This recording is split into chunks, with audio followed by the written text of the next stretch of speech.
Shalom, shalom, shalom à vous, chers frères et sœurs en Christ.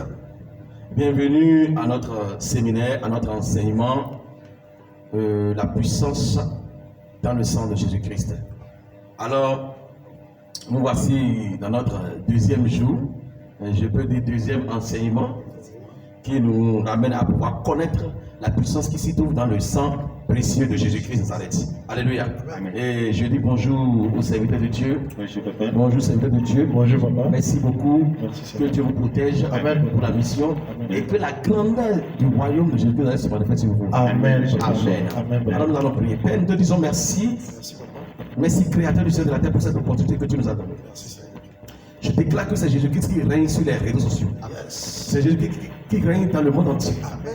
C'est Jésus-Christ qui règne dans ce message. Amen. C'est Jésus-Christ qui parle dans ce message. Amen. Et c'est Jésus-Christ qui touche celui qui voit, qui regarde. Que Dieu reste toujours avec nous. Amen. Au nom puissant de Jésus-Christ. Amen. Amen. Amen. Alléluia. Amen. Alors rapidement, pour aujourd'hui, nous parlons rapidement de comment le sang vous donne accès à Dieu. Alléluia. Amen. Comment le sang vous donne accès à Dieu. Comment le sang vous donne accès à Dieu. Comment le sang peut nous donner d'accès à Dieu? Est-ce que c'est possible? Mais cela est possible. Ouais. Alléluia. Amen. Parce que celui qui a versé son sang, lui il est qui? Est-ce que lui a accès vers Dieu? S'il a accès qui mène vers Dieu, donc par son sang, moi aussi j'ai l'accès qui mène vers Dieu. Alléluia. Amen. Alors nous allons lire le livre d'Hébreux chapitre 10, versets 17 à 21. Hébreux chapitre 10. Je lis au nom puissant de Jésus-Christ de Nazareth. Amen. Et je me souviendrai plus de leurs péchés ni de leurs iniquités. Verset 18. Or, là où il y a pardon des péchés, il n'y a plus d'offrande pour le péché. Wow. Verset 19. Oui. Ainsi donc frères, puisque nous avons au moyen du sang de Jésus une libre entrée dans le sanctuaire, verset 20, par la route nouvelle et vivante qu'il a inaugurée pour nous au travers du voile, c'est-à-dire de sa chair, verset 21. Et puisque nous avons un souverain sacrificateur établi sur la maison de Dieu, alléluia. Amen. Les lieux saints sont interdits aux mauvaises personnes. Pourquoi? À cause de vos péchés, vous avez été tenus à l'écart des lieux saints toute votre vie. C'est pourquoi la Bible dit que le combat que nous menons, ce n'est pas la chair. Alléluia. Mais c'est contre les esprits maléfiques qui se sont cachés dans les lieux saints. Amen. Amen. Donc, les lieux saints ont été interdits aux mauvaises personnes. Et c'est à cause de nos péchés que cela nous a été interdit de ne pas mettre pied dans les lieux saints. Alléluia. Amen. C'est comme les cieux, le paradis. C'est le lieu très saint. Mais je te dis la vérité que si tu es un pécheur, tu ne peux pas aller là-bas. Mais le sang de Jésus-Christ nous donne accès de pouvoir arriver dans les lieux saints. Amen. Alléluia. Amen. Écoutez-moi très bien. Vous avez été toujours exclus du sanctuaire à cause de votre nature perverse. À présent, par le sang de Jésus, vous pouvez pénétrer les lieux les plus saints et les plus élevés. Parce que vous avez accepté Jésus-Christ. Quand vous acceptez quelqu'un, le sang de Jésus n'est pas là en vous. C'est ça. Alléluia. Amen. Est-ce que moi et toi, nous pouvons comprendre aujourd'hui que par le sang de Jésus-Christ, nous avons accès qui mène vers Dieu?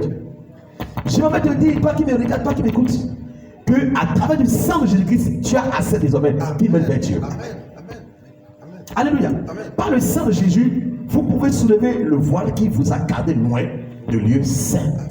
C'est par le sang de Jésus-Christ. Alléluia. Amen. Par le sang de Jésus-Christ, vous devenez courageux en la présence de Dieu. Vous dites quoi? Vous devenez courageux en la présence de Dieu. Amen. Dans le livre d'Hébreux chapitre 10, verset 17 à 22, il dit quoi? Hébreux 10, verset 17. 17 à 22. Oui. Et je ne me souviendrai plus de leur péché. Voilà. Ni de leurs iniquités. Merci. Il dit, et je ne me souviendrai plus de leurs péchés, ni de leurs iniquités. Pourquoi? Oui, 18. Verset 18. Oui. Je lis. Oui. Or, là où il y a pardon des péchés, oui, il n'y a plus d'offrande pour le péché. Là où il y a pardon des péchés, le sang nous a pardonné. Donc nous avons assez qui mène vers Dieu. Facilement. Il n'y a plus d'offrande à payer pour le péché. Pourquoi? Parce qu'il y a un sang qui a déjà payé l'offrande. Yes. Et si l'offrande a été payée, donc j'ai le passeport. Oui, céleste. Alléluia. Amen. On dit qu'il y a des visas dans mon passeport. J'ai déjà acheté le billet d'avion. Quelqu'un a payé pour mon billet d'avion. Je veux me mettre dans le vol. On me dit que monsieur, est-ce que vous avez payé? Alléluia. Mais quelqu'un a payé pour moi déjà. Yes. Et j'ai le ticket qui est le salut. Oui. Alléluia. Amen. C'est-à-dire qu'à cause de mes péchés, je ne pourrais pas avoir accès au Saint-Esprit. À cause de mes péchés, je ne peux pas avoir accès au don, aux options, à l'onction de Christ. Mais quand Christ a payé le prix, l'onction s'est manifestée à moi. Yes. Les dons ministériels ont manifesté à moi. Le Saint-Esprit s'est manifesté à moi. Christ a déjà payé. Et c'est fini. Donc j'ai l'accès qui m'est de Dieu. J'ai l'accès à Dieu. Alléluia. Par le sang de Jésus. Écoutez-moi très bien. Les méchants ne sont pas courageux quand ils sont en présence de Dieu. Alléluia. Je dis quoi? Les méchants ne sont pas courageux quand ils sont en présence de Dieu. Parce qu'ils ne connaissent pas dans quelle présence ils sont. Ils ne connaissent pas. Alléluia. Dieu n'est pas méchant, non? Mais non. Du tout pas. Pourquoi? Parce que le méchant voit la grâce de Dieu sur la vie des chrétiens, sur la vie des enfants de Dieu. Et le méchant est dérangé. Il est mélangé. La haine, il est mélangé. Il dit pourquoi pas moi? Et c'est lui. Pourquoi pas nous? Et c'est eux. Les méchants ne sont pas courageux quand ils sont en présence de Dieu. Bien aimé, est-ce que tu es méchant? Ou bien tu es juste? Question. Comment tu as pu perdre facilement le courage? Ils ne sont pas courageux à cause de leur honte et culpabilité. Mais oui. On t'a dit que Christ t'a pardonné. Tu as dit que Christ m'a pardonné et pourtant mes affaires ne marchent pas. Mais tu te condamnes. C'est comme si tu as un prix de culpabilité à payer. Il faut payer. Jésus a dit à tout. Alléluia. Amen. Ils ne sont pas courageux à cause de leur honte et culpabilité. Ils disent que est-ce que c'est vrai? Est-ce que c'est vrai? J'ai été guéri. Est-ce que c'est vrai? Tu m'as pardonné. Est-ce que c'est vrai? Jésus est en moi. Est-ce que c'est vrai? C'est Dieu qui parle. Est-ce que c'est vrai? Vous vous regardez, vous serez passé. Et cela fait que vous perdez le courage. Et vous voyez déjà que et si je mets demain maintenant? Et si je mets qui t'a dit que tu vas mourir maintenant? Qui t'a dit que demain tu vas mourir? Tu as perdu le courage. Parce que tu n'es pas juste. Ils sont conscients de leur méchanceté. Et ont des sentiments profonds de culpabilité en eux. C'est grave. C'est grave. Notez bien, une grande bénédiction qui vient à vous par le sang de Jésus est le courage. Yes. Alléluia. La grande bénédiction que nous avons par le sang de Jésus, c'est quoi? C'est le courage. Parce que celui qui n'a pas le courage ne peut jamais vaincre la bataille. L'apôtre Paul a dit quoi? J'ai combattu le bon combat. J'ai achevé la course. J'ai gardé la foi. Alléluia. Amen. Donc c'est une grande bénédiction pour nous. Par le sang de Jésus-Christ, de ce que malgré tout, nous avons gardé le courage. Quelqu'un qui a le courage, il est béni. Je dis il est béni. Pourquoi la Bible dit que la fin de toute chose vaut mieux que le commencement? Ceux qui achèvent sont des personnes bénies. Amen. Alléluia. Mais c'est un mandat qui t'a été donné. Tu n'as pas achevé ton mandat. Tu n'es pas béni. Non. Jésus a achevé son mandat. Mais il a achevé. Il est parti vers le Père. Et il continue encore un nouveau mandat. Alléluia. Parce que la Bible dit qu'on donne à ceux qui donnent. Amen. Une personne qui a honte ne fait pas preuve de courage. Mais non. Tu as honte de quoi? Jésus a dit, celui qui n'a pas honte de moi devant les hommes, je n'aurai pas honte de lui devant mon Père. C'est ça. Alléluia. Amen. Sa honte le rend timide et craintive. C'est la honte qui te fait ça. La honte te rend timide et craintive.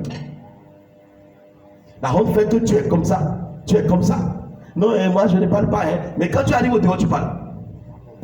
C'est la honte qui fait ça. Quand tu entends là, tu es comme ça. Tu entends. Non. C'est la honte qui fait ça. Oui, quand. Oui, c'est qui? C'est qui? Pourquoi? Tu as honte de quoi? Tu as honte de quoi? Pourquoi tu te caches?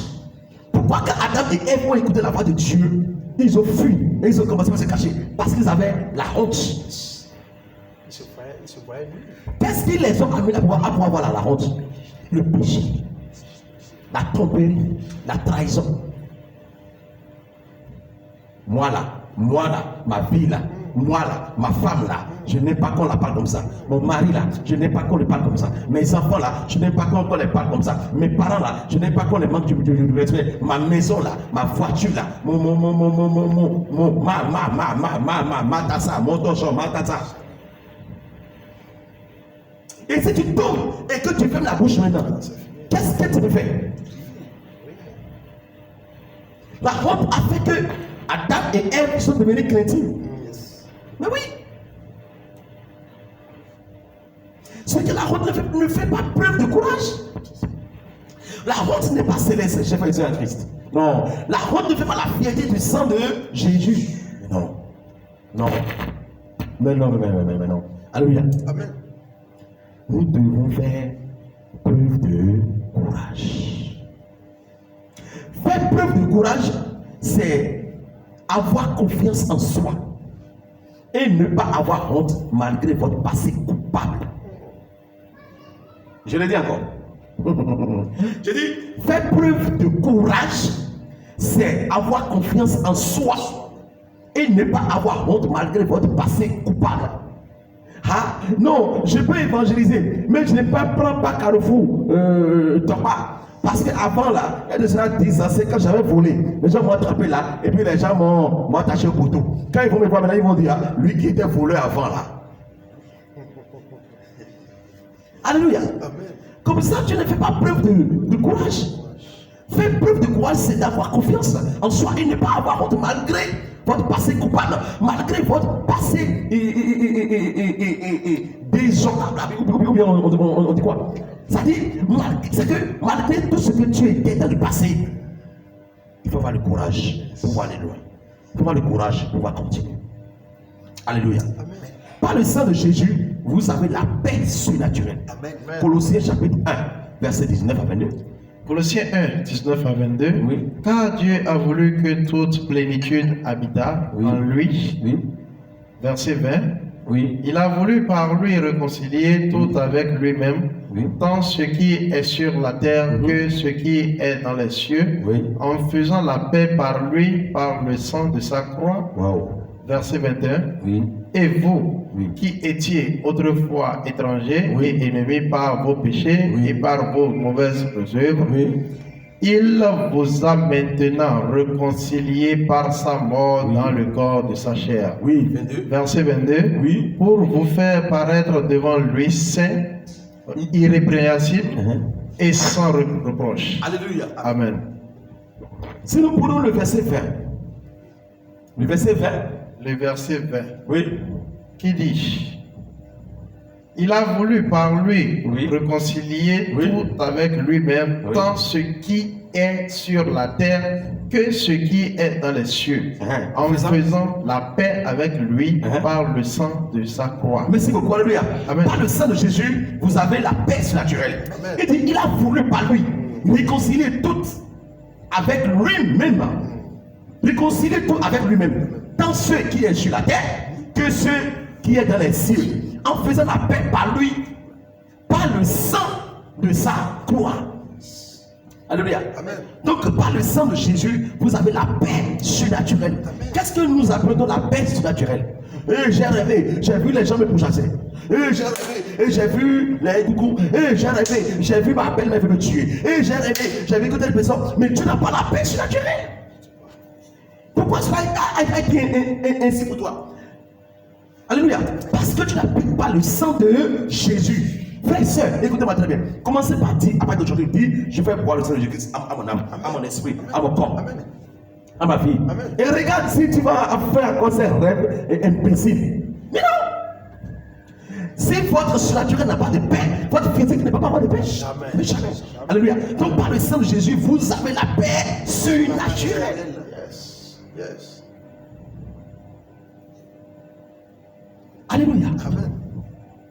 Par le sang de Jésus, Dieu vous a donné la paix. Amen. Cette paix signifie que vous entrez dans un état de tranquillité ou de calme. Alléluia. Amen. Je dis quoi? Mais cette paix signifie que vous entrez dans un état de tranquillité et de calme. C'est qu'il parle, tu les regardes comme ça, tu dis, oh, moi j'ai la paix, hein, j'ai la paix. Par le sang de Jésus, j'ai la paix. Yes. Amen. Celui qui n'a pas la paix, c'est lui qui fait des... Il me fait ci. Mais tu as quoi?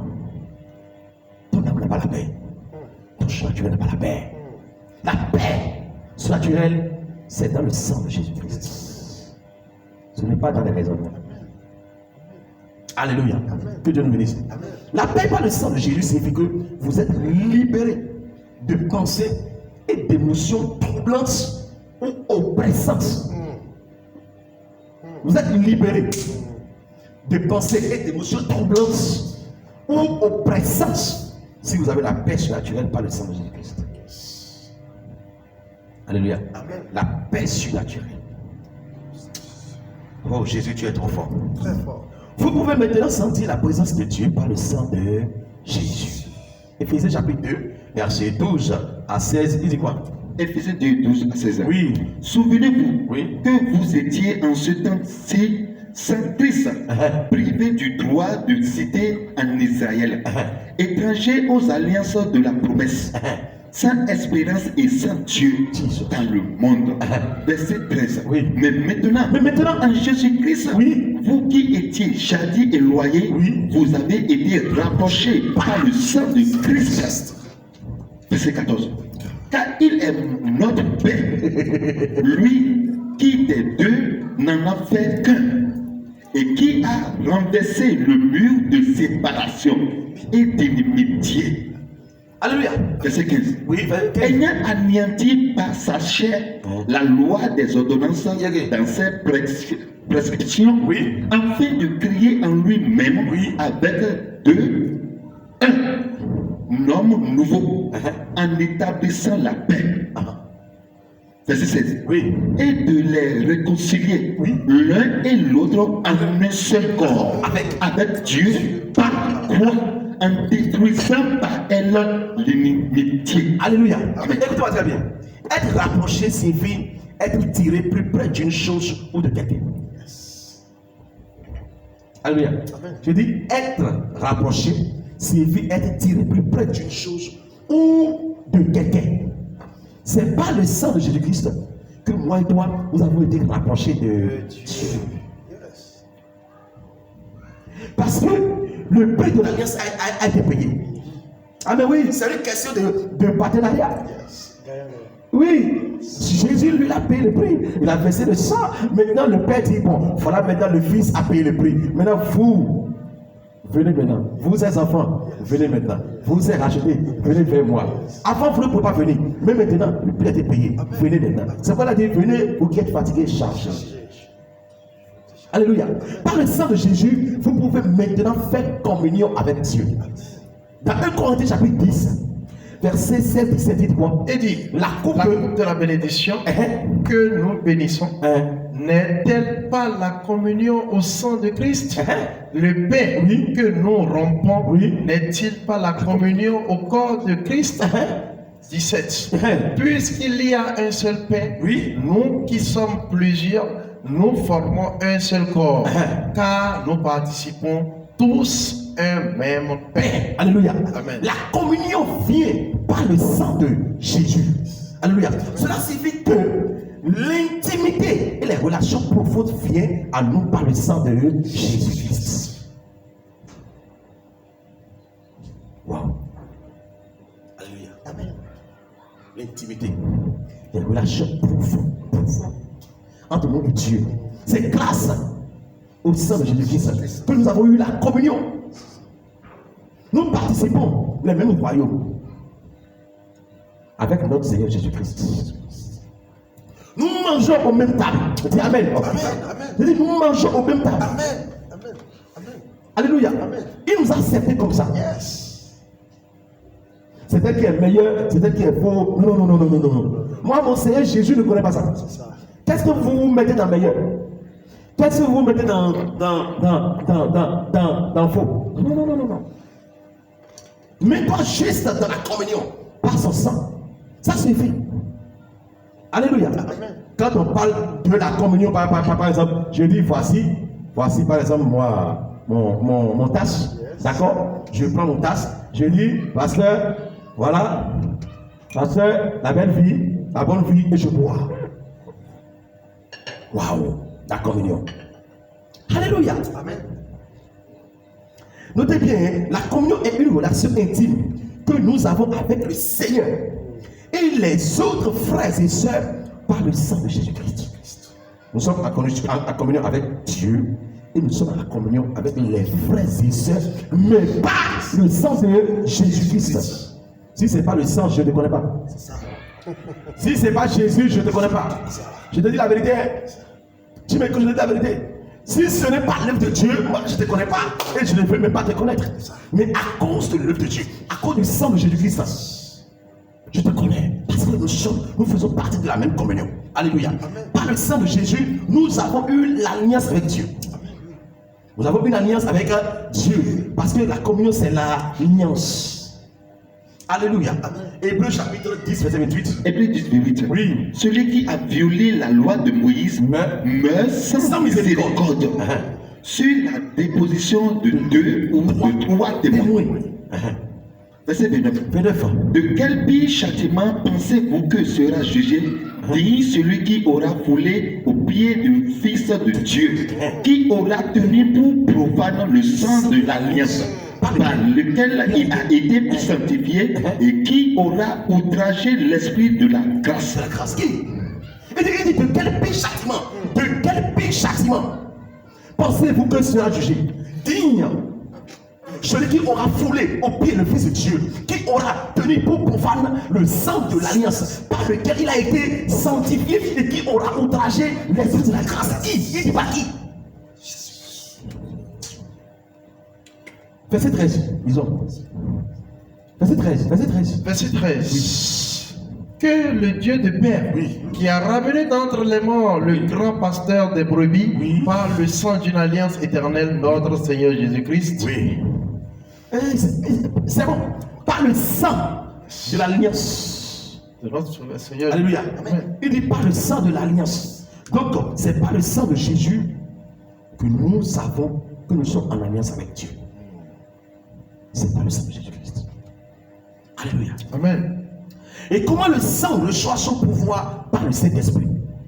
Comment le sang reçoit son pouvoir par le Saint-Esprit? Dans Hébreux chapitre 9, verset 14. 14. Oui. Comme le sang de Christ, qui par un esprit éternel s'est offert lui-même sans tache, purifiera-t-il votre conscience des œuvres mortes, afin que vous serviez le Dieu vivant. Merci beaucoup. Combien plus le sang de Christ, qui par un esprit éternel s'est offert lui-même sans tache, Dieu purifiera-t-il votre conscience des œuvres mortes, afin que vous seriez le Dieu vivant, afin que vous serviez le Dieu vivant. Alléluia. Amen. Le sang de Jésus-Christ reçoit son pouvoir par le Saint-Esprit. Pourquoi? Le Saint-Esprit est divin, parce que le Saint-Esprit est Dieu. Le Saint-Esprit est un esprit éternel. Yes. Nous notez très bien, tout ce à quoi le Saint-Esprit est impliqué est éternel et divin. Amen. Je dis quoi? Toucher à quoi le Saint-Esprit est impliqué, est éternel, est divin. Amen. Ok, d'accord. Nous allons rentrer dedans un peu. Je vais finir maintenant. Je vais te parler de trois principales façons dont le Saint-Esprit travaille à travers le sang de Jésus-Christ. Je dis trois principales façons dont le Saint-Esprit travaille à travers le sang de Jésus-Christ. Le Saint-Esprit donne une valeur divine au sang de Jésus-Christ. Le sang de Jésus-Christ reçoit une valeur divine en étant associé à l'Esprit Saint. Parce que l'Esprit Saint est l'Esprit qui est au-dessus de toutes choses. Et le sang de Jésus-Christ s'est mis en association avec l'Esprit Saint. Cela fait que l'Esprit Saint a élevé le sang de Jésus-Christ au-dessus de toutes les sangs. Yes. Oh, Jéhovah. Ce qui veut dire que si tu deviens ami avec un pauvre, tu seras un pauvre. Vérité. Si tu deviens ami avec un insensé, tu seras un insensé. Un insensé. Si tu deviens ami avec un rebelle, tu seras un rebelle. Si tu deviens ami avec un sage, tu seras sage. Si tu deviens ami avec un riche, mais tu seras un riche. Amen. Parce que Jésus a fait quoi? Jésus a associé son sang avec le Saint-Esprit. My God. Le sang de Jésus fonctionne à travers l'Esprit Saint. C'est pourquoi l'effet du sang est divin. Yes. Alléluia. Amen. Ce n'est pas que le sang de Jésus-Christ est en haut et l'Esprit Saint est en bas. Non, Jésus a pris son sang et il l'a mis dans l'Esprit Saint. Il s'est émergé. C'est ça, non? Il s'est immergé. C'est comme quelqu'un qui veut nager de l'eau. Jésus a pris son sang et il l'a mis dans le Saint-Esprit. Et maintenant, quand on voit l'œuvre, on voit que ce n'est plus Jésus qui travaille. Ce n'est plus son sang, mais c'est l'Esprit Saint. Alléluia. Dans le sang, il y a un esprit qui est dedans. Yes. Il y a un esprit qui est caché dedans. Alléluia. Amen. On dit que qui fait ça? C'est Jésus. Parce que Jésus s'est associé avec un pouvoir. Alléluia. Amen. C'est comme moteur et l'huile à moteur. Alléluia. Quand on verse de l'huile sur le moteur, on ne voit plus le moteur, mais on voit l'huile. Mais on sent qu'il y a quelque chose dans l'huile qui donne de force au moteur. Il y a quelque chose dans l'huile qui est moteur, qui donne de force à votre engin. C'est ça. Alléluia. C'est ça. Donc, Jésus dans son sang, il y a l'Esprit Saint qui est caché dedans. Comme il a dit dans Lévitique chapitre 17 verset 11, il dit l'âme de la chair est cachée dans le sang. Alléluia. Combien plus le sang de Christ qui bat un esprit éternel, qui bat un esprit éternel. Et c'est quoi esprit éternel? Le Saint-Esprit. Combien plus le sang de Christ qui bat un esprit éternel, c'est au fait lui de son tâche. Donc grâce au Saint-Esprit, son sang n'a pas connu de péché. Amen. Associe-toi avec l'Esprit Saint. Le Saint-Esprit éternel donne une valeur éternelle au sang de Jésus. Le sang de Jésus-Christ bénéficie d'un caractère et d'une valeur éternelle car il est associé à l'Esprit Saint. Alléluia. Amen. Vous êtes associé avec quoi? Quels sont les caractères que vous montrez? Votre caractère prouve l'Esprit avec qui vous êtes associé. Alléluia. Amen. Parce que l'Esprit avec qui vous êtes associé est caché dans votre sang. Et cela prouve maintenant le caractère. Alléluia. Le sang de Jésus-Christ est réellement à l'œuvre à travers le Saint-Esprit. Alléluia. Le sang de Jésus-Christ est offert par l'Esprit éternel. Plutôt que de se composer et de périmer, le sang de Jésus-Christ devient une chose vivante et éternelle grâce à son association avec l'Esprit Saint. Alléluia. Parce que la puissance de l'Esprit Saint est éternelle. La plus grande puissance de l'univers. Alléluia. Amen. Quand vous obéissez à un esprit, l'esprit émerge dans votre sang. Oui. Quand vous adorez un autel, l'autel émerge dans votre sang. Hébreu chapitre 9, verset 12. Il dit quoi? Verset 12. Oui, Hébreu 9, 12. My God. Je lis au nom puissant de Jésus-Christ de Nazareth. Oui. Et il est entré une fois pour toutes dans le lieu très saint, oui, non avec le sang des boucs et des veaux, oui, mais avec son propre sang, oui, ayant obtenu une rédemption éternelle. Oui. Alléluia. Amen. Le Saint-Esprit a permis l'effusion du sang de Jésus. Alléluia. Amen. Le sang de Jésus-Christ a été versé avec l'aide de l'Esprit Saint éternel. Et pour finir, je vais vous dire que c'est le Saint-Esprit qui a aidé Jésus dans l'œuvre salvatrice. Sinon, Jésus-Christ même, charnellement ou physiquement, ne pouvait pas. Jésus a regardé ce qu'est l'intelligence ou la connaissance des prophètes, des spécialistes de la loi, des prêtres. Et je dis que c'est des gens qui ne connaissent pas la valeur de l'esprit éternel, de l'esprit le plus puissant qu'on appelle le Saint-Esprit. Maintenant, parce que Jésus a plongé, il s'est immergé dans le Saint-Esprit. Alléluia. Cela fait que le Saint-Esprit a donné de vie à son sang dans le tombeau. Alléluia. C'est pourquoi la Bible dit que si l'Esprit qui a ressuscité Jésus-Christ dans les tombeaux sont parmi vous. Alléluia. Donc il y a un esprit qui est parti aller enlever la dalle et incarner le sang de Jésus-Christ. Tout sang qui a la vie ordonne à un corps de pouvoir faire des mouvements. Parce que le sang a la vie. Si le sang a la vie, le corps peut faire des mouvements. Si le moteur est en bonne santé et il y a de l'huile là-dessus, votre moto peut fonctionner facilement. Alléluia. Mais votre moteur a la vie, mais il n'y a pas d'huile à moteur. La moto ne peut pas fonctionner. Alléluia. Chers frères et sœurs en Christ, nous sommes venus pour la fin d'aujourd'hui. Que Dieu nous bénisse, qu'il nous protège, qu'il nous élève. Et j'aimerais que tu dis merci à Dieu pour ce message que tu as écouté. Merci beaucoup. Soyez bénis. Alléluia. À la prochaine.